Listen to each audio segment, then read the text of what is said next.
Amor inmensurable, amor puro y bendito, el amor de mi Cristo, incomparable amor, que aunque el mar se secare y se esfumen los montes, y allá en el horizonte no brille más el sol. Gloria a Dios. Así vamos a dejar a nuestro hermano Argenis con el tiempo de la predicación. Gloria a Dios. Dios les bendiga, hermanos.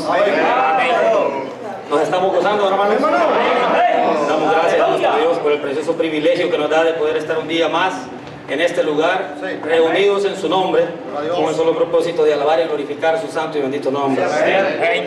Glorifico a mi Dios por este precioso privilegio que me da de que pueda ser mi persona quien pueda estar exponiendo la palabra en esta preciosa noche.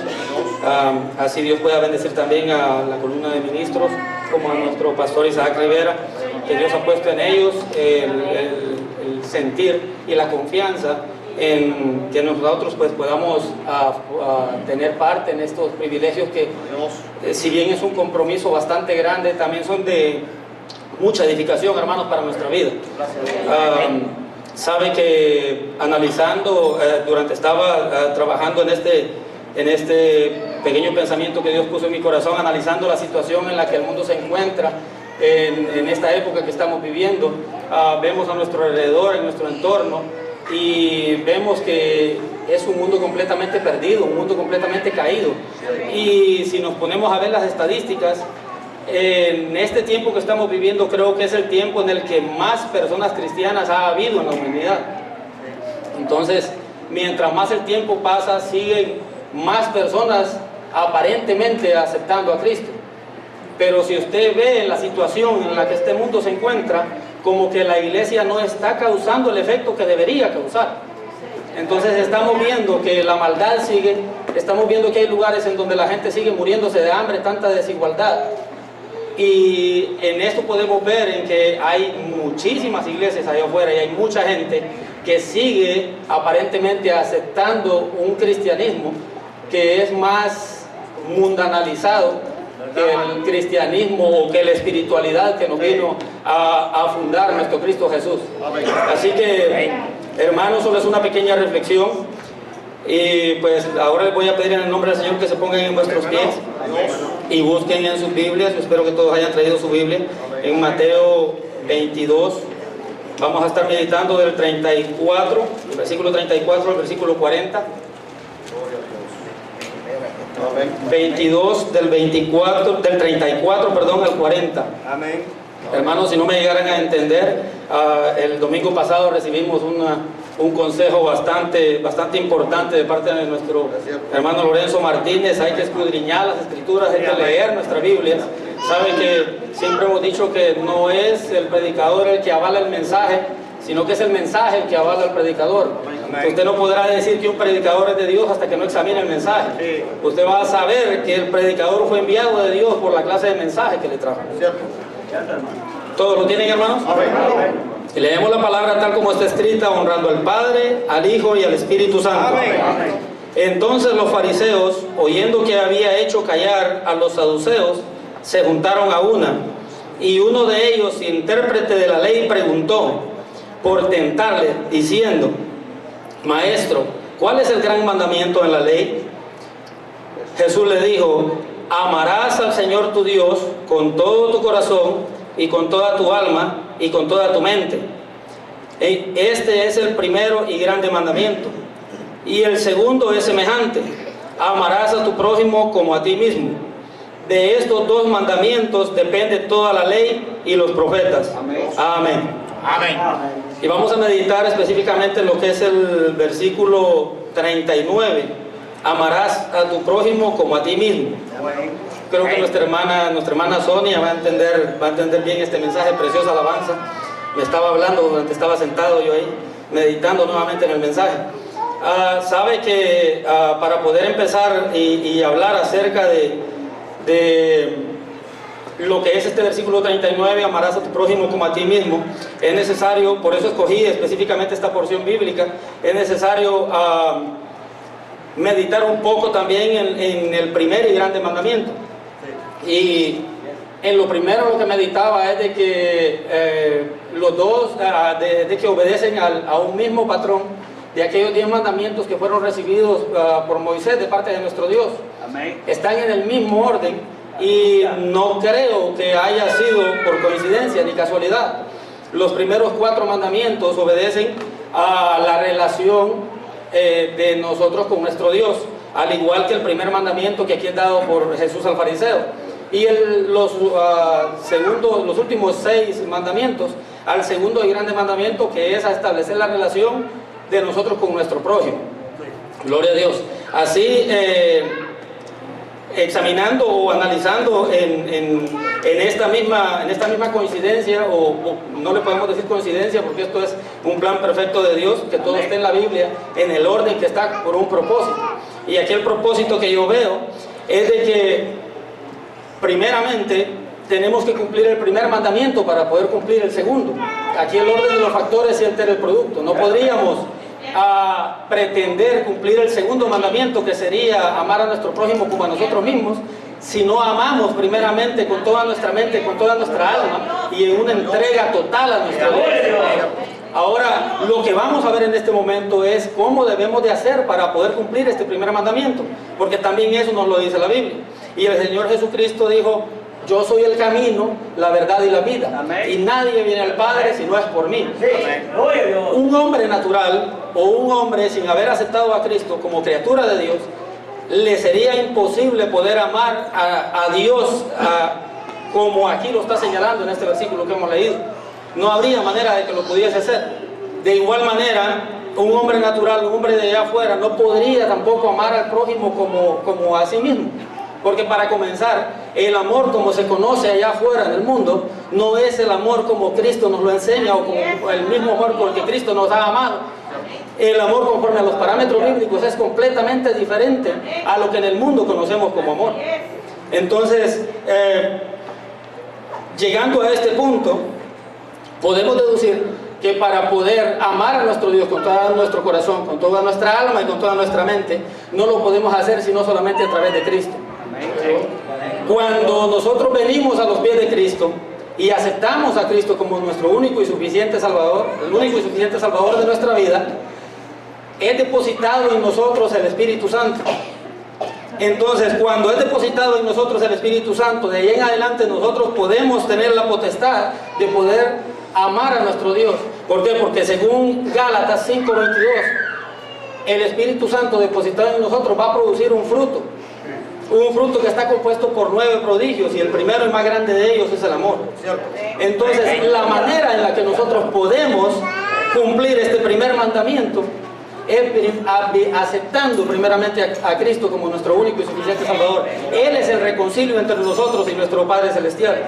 Entonces, sin haber cumplido primero esto, no podríamos nosotros tener la capacidad de amar a nuestro prójimo como nos amaríamos a nosotros mismos. Ya pasando de esto, pues ya podemos ver que este mensaje está específicamente para la iglesia o para el pueblo cristiano. Pues para poder amar a nuestro prójimo como a nosotros mismos, ya vimos que primero tenemos que venir a los pies de Cristo. Primero tenemos que declararnos como cristianos y ser verdaderamente cristianos. Entonces, hay otra palabra aquí que nos dice de que tenemos que permanecer en Cristo para poder recibir ese fruto del Espíritu, o para poder ir produciendo ese fruto del Espíritu. No solo es de aceptarlo, sino que también celosamente debemos cuidar a aquel tesoro que hemos recibido en el momento que hemos aceptado a Cristo. No solo es de aceptarlo y venir y pretender que vamos a amar conforme a los parámetros bíblicos, porque tampoco es así. Ya vamos a ver más adelante, y si se pudieron dar cuenta, traigo bastantes notas, porque hice por ahí leí un poco acerca de lo que es el amor conforme a los parámetros bíblicos, y fue una investigación aparte de lo que la Biblia nos puede mostrar. Claro que es una fuente confiable. Entonces, primeramente podemos ver que el fruto del Espíritu es un fruto indivisible. Como ya lo dijimos antes, está compuesto por 9 prodigios, y el más grande de ellos y el primero es el amor. Amén. Pero es un solo fruto, no son 9 frutos independientes, es uno solo y no se puede dividir. Por lo tanto, si usted tiene amor, tiene que tener los otros 8 que le anteceden. O si piensa que puede tener paciencia, benignidad y bondad, pero no tiene amor, pero sigue odiando a su prójimo, pero sigue sintiendo rencor contra aquellos que andan tal vez allá en el mundo o que están abrazando otra religión, porque hasta aún a ellos tenemos que sentir el mismo amor. También nos muestra que tenemos que amar a todos, no solo a los de la fe, sino que tenemos que amar a todos. Entonces, tenemos que tener amor en nuestro corazón, y para tener amor en nuestro corazón, que es el fruto del Espíritu, o sea, no puede ser divisible, tenemos que tener esos 9 prodigios en nosotros. Así que es tiempo de que vayamos empezando conforme a las Escrituras a examinar nuestras vidas para ver si en realidad estamos produciendo ese fruto que el Espíritu produce en nosotros. De otra manera, hemos aceptado a Cristo, pero yo creo que todavía no hemos nacido de nuevo, o no le estamos buscando de la manera que deberíamos buscarle para darle la libertad al Espíritu que pueda producir ese fruto en nosotros. Dice que este fruto que en nosotros produce es el distintivo de la iglesia, o es el distintivo del pueblo cristiano. Y por eso mismo hacíamos mención anteriormente que si este fruto que el Espíritu produce es el distintivo del pueblo cristiano, ¿por qué es que hay tantos cristianos en el mundo y por qué es que la maldad sigue aumentando? Es que a lo mejor estamos confundidos y estamos mostrando una clase de amor que no es el amor bíblico. O es que estamos desarrollando un fruto que no es el fruto del Espíritu tampoco. Porque hay muchas iglesias que están llenas de mundanalidad, y si están llenas de mundanalidad no pueden desarrollar el fruto del Espíritu. Por lo tanto, ¿qué es lo que va a desarrollar esto? En que va a haber una gran cantidad de pueblo que se hace llamar cristiano, pero que en realidad no han nacido de nuevo. Entonces hay que tener mucho cuidado, y como dijo nuestro hermano Lorenzo el domingo pasado, hay que regresar a las Escrituras, hay que leer la Biblia y hay que tratar de entender cuál es el propósito de Dios para nuestra vida. Pues es bastante importante, hermanos, que podamos entender que amar al prójimo como a nosotros mismos no es un sentimiento. Ahora voy a leerles unos conceptos que se usaban anteriormente en el lenguaje original para identificar lo que era el amor, o para referirse al amor. Dice que había muchas palabras que las utilizaban como concepto para referirse al amor, pero las más utilizadas eran 3 en la época del Nuevo Testamento. Una de ellas es eros, que dice que se refiere al amor erótico o sexual, que se utiliza comúnmente en la literatura griega de la época en la que se vivió lo que es el Nuevo Testamento, pero no era utilizado en la Biblia. Ahora viene el segundo concepto, es la palabra pileo.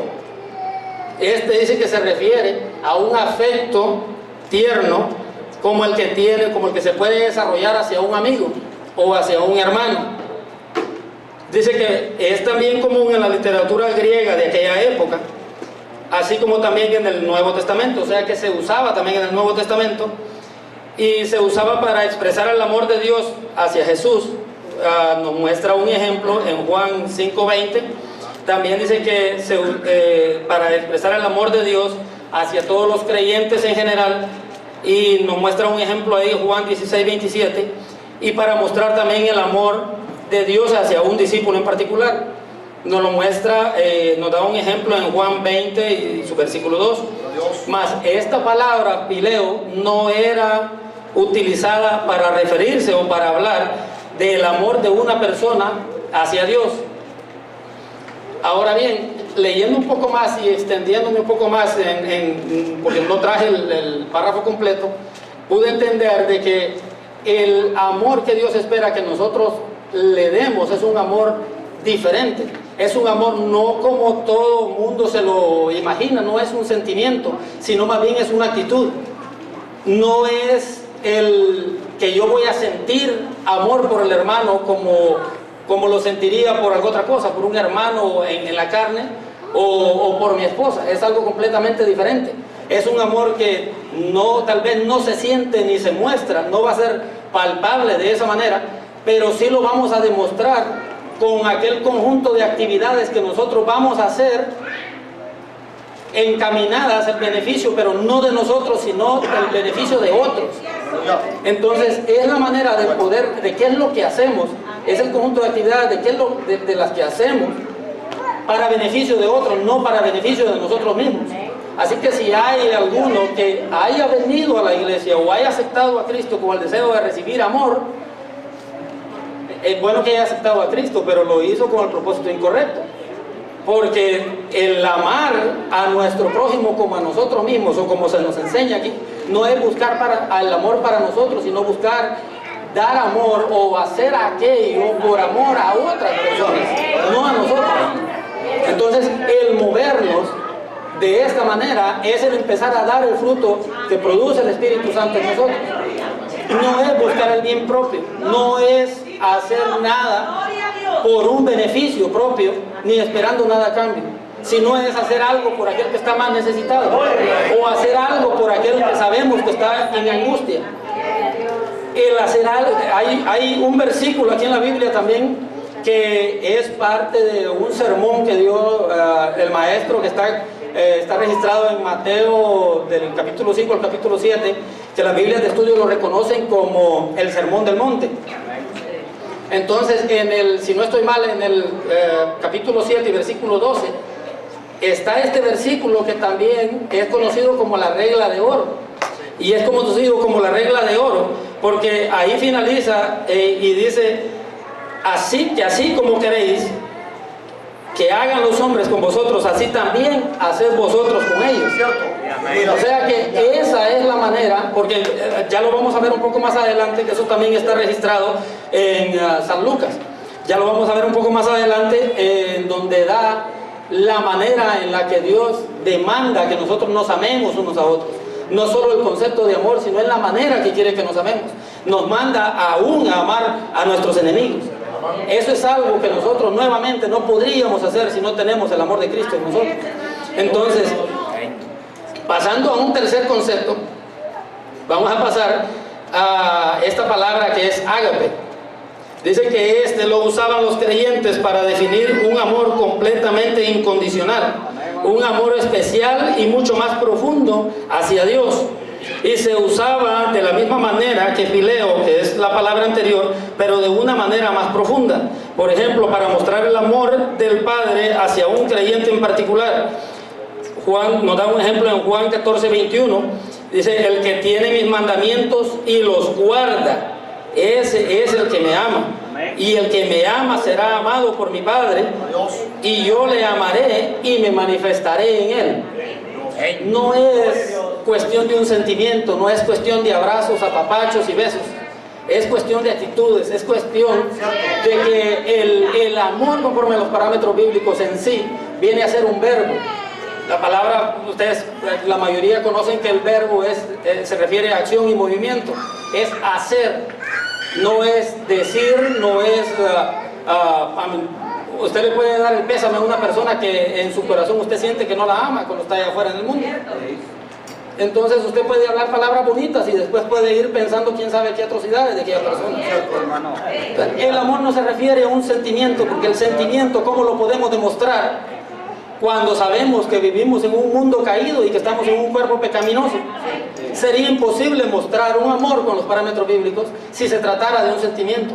Entonces, esto se trata de aquella actividad que hacemos buscando el beneficio de otros.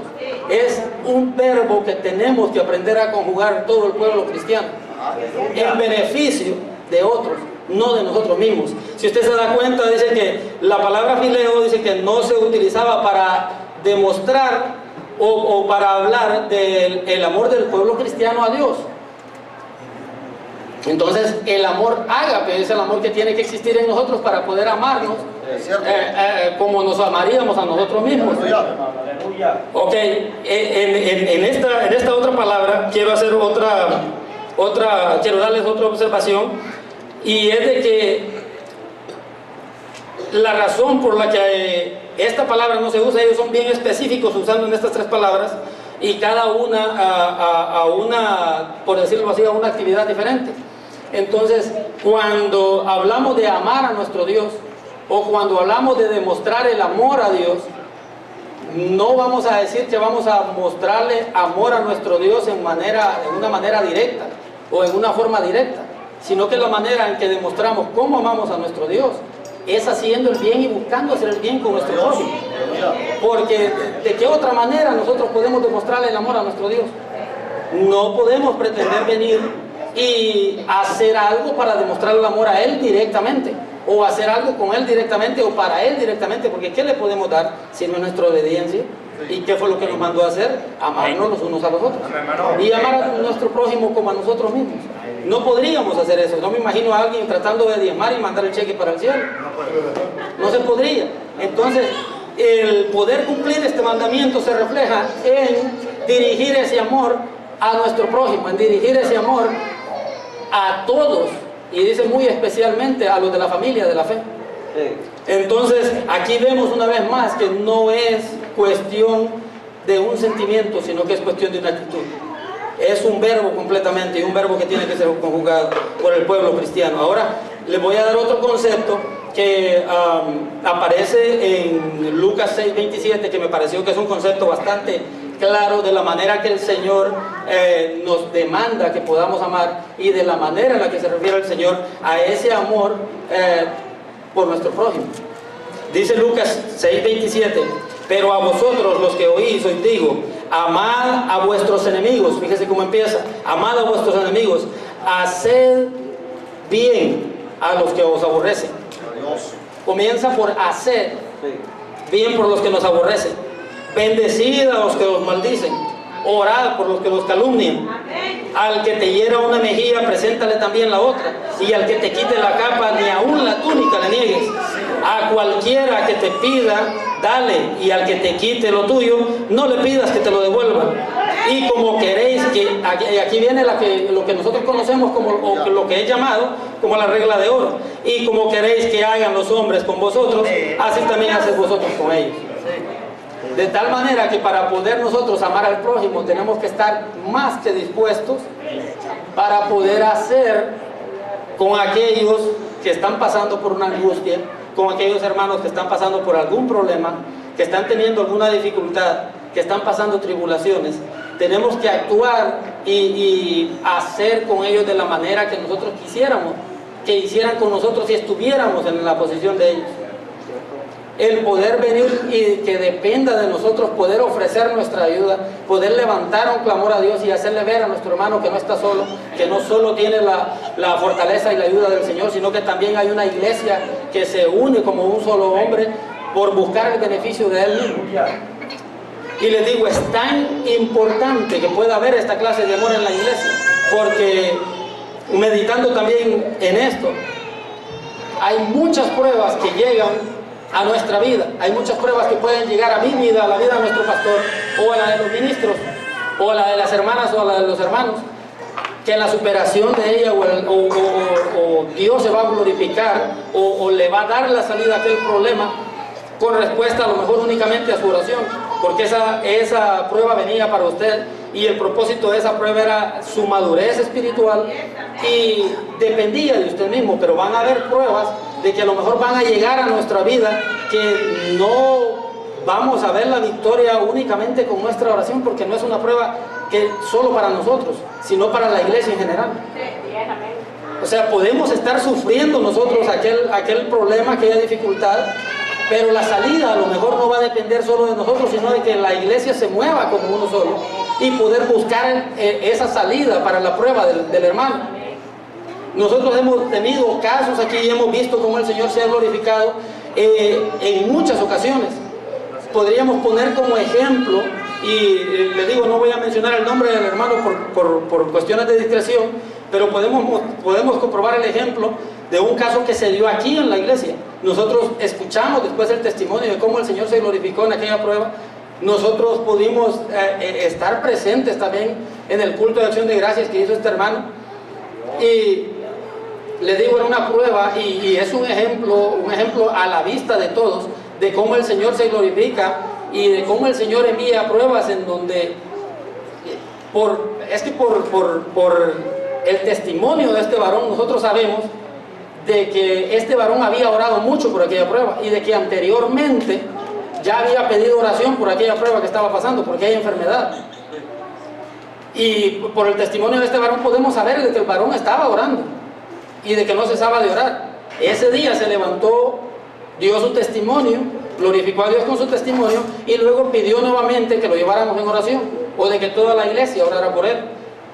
Y me imagino yo, ¿será que el Señor se hubiera glorificado si de aquí del altar no se hubiera actuado como se actuó? El Señor no le hubiera puesto en el corazón al varón que estaba aquí en este lugar y ofrecerle aquella oración extraordinaria y poder ir, visitarle y poder hacer aquella oración en donde el Señor se glorificó grandemente en sus vidas. ¿Será que el Señor se hubiera glorificado si hubiera sido algo diferente? Si a él le hubieran dicho, varón, vamos a estar orando, siga orando. O varón, vamos a seguir llevando en oración su caso, pero siga orando, que en la oración está la respuesta.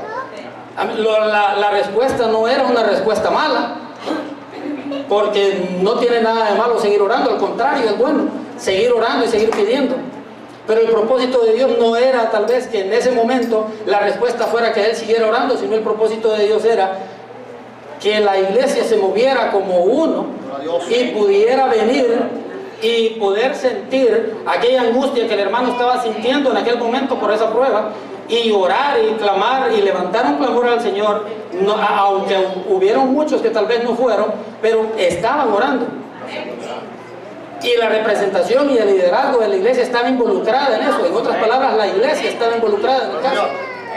Y ese es el propósito de Dios. Ese era el propósito de Dios para aquella prueba. Darnos a conocer de que van a haber muchas pruebas, que por mucho que nosotros oremos, la salida no va a estar tal vez en el momento de la oración o solo en la oración de nosotros, sino en buscar ayuda y en que toda la iglesia se mueva como solo uno para poder buscarle salida a aquel problema. Imaginémonos imaginemos que fuera el mismo caso, que estuviera pasando por, qué sé yo, alguna enfermedad, un dolor de cabeza muy fuerte, y pues lo primero que se nos ocurre a nosotros es tomar pastillas. Hubiera estado tomando pastillas de 600 miligramos para el dolor de cabeza, y después de, qué sé yo, 3, 4 días de que el dolor de cabeza no se va, ir al hospital. Allá al hospital le hacen todos los diagnósticos, le hacen los estudios, exámenes de sangre y cuánta cosa, y por último terminan diciéndole que pues que está bien, que no tiene nada, que solo es un dolor común, y vienen y le recetan pastillas para el dolor, lo alegran diciéndole que le van a dar pastillas para el dolor, y le dan la misma pastilla que ella ha estado tomando por 3 días y no le hace nada para aquel dolor de cabeza, y se la dan en una dosis más pequeña. ¿Cómo se va a sentir el hermano? ¿Usted cree que el hermano se iba a sentir bien? ¿O se iba a sentir que había recibido ayuda en aquel caso, en aquel hospital, que se supone que iba a recibir ayuda? De ninguna manera. ¿Qué hubiera sido el caso si el hermano hubiera pedido oración o hubiera pedido que la iglesia le ayudara a orar y le hubieran dicho, hermano, siga orando, que en la oración está la respuesta? El hermano ya estaba orando, y por el testimonio del hermano nosotros sabemos que es un hermano de oración, y no dudamos de que ya tenía mucho tiempo orando por aquella prueba. ¿Qué hubiera sido? El Señor nunca se hubiera glorificado, porque la prueba no era simplemente para Él, sino que para que todos nos moviéramos unánimes en uno, para buscar esa salida.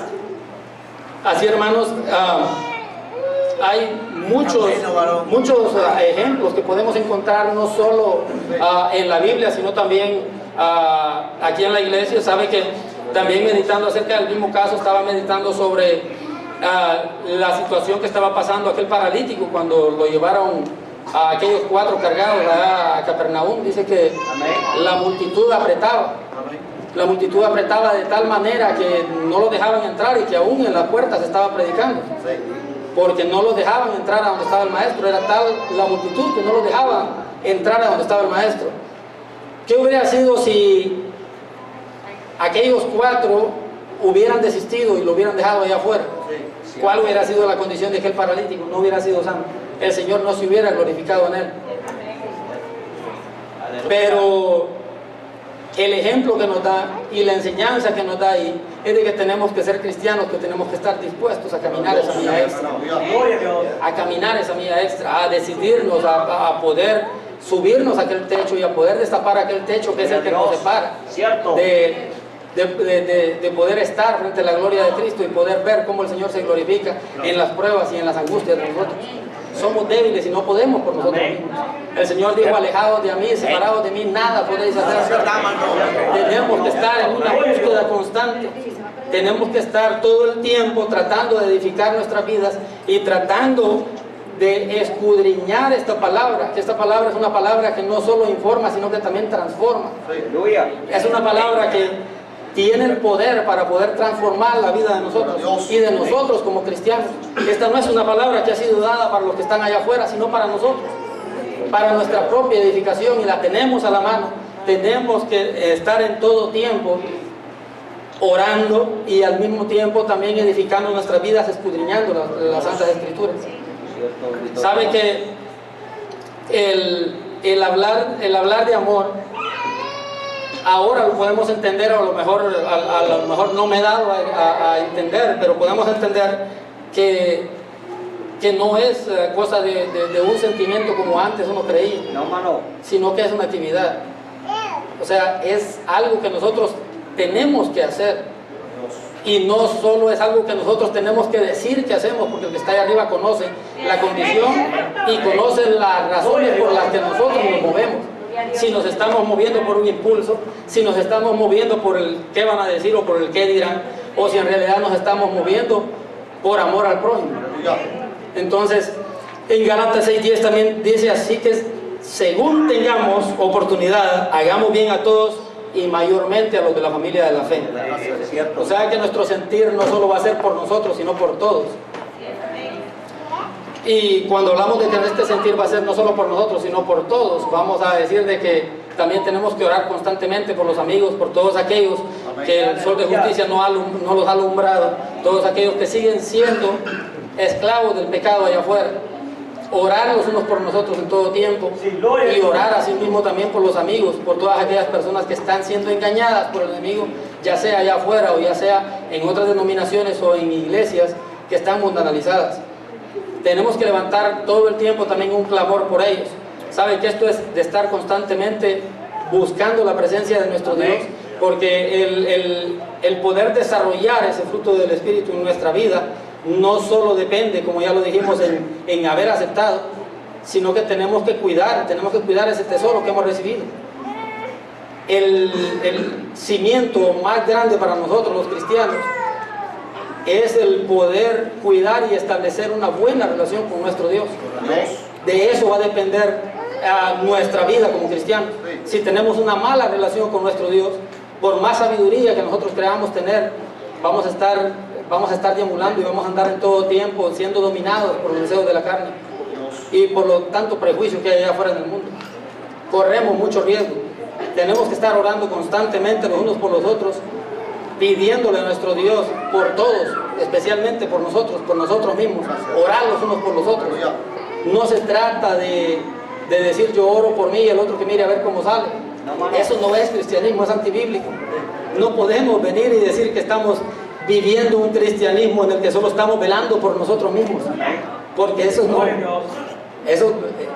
no sé de dónde vendrán esas enseñanzas, si es que usted está pensando así, pero es tiempo de que enderecemos nuestros pasos y de que pidamos a Dios con todo nuestro corazón de que cambie nuestro caminar, si es que estamos caminando torcidos, y que podamos venir de nuevo y que podamos regresar a las Escrituras, a las Santas Escrituras, que es tan importante.